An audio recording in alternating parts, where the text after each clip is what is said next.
ជាភាពចម្រុះរួមគ្នាសាមគ្គីភាពដែលឆ្ពោះទៅមុខមិនរញរារក្សានៅសុខសន្តិភាពទោះស្ថិតនៅក្នុងកលៈទេសៈណាក៏ដោយក្រោមខន្តិមនសិការភាពស្មោះត្រង់មើលម៉ាត់ស្វាហាប់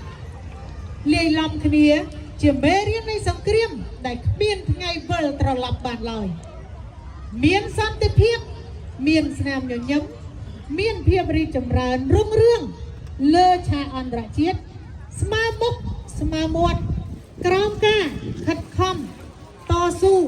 លះបង់គ្រប់យ៉ាងព្រោះតែក្តីស្រឡាញ់ហើយពេលនេះពួកយើងជួបជុំគ្នារួមគ្នាអបអរសាទរ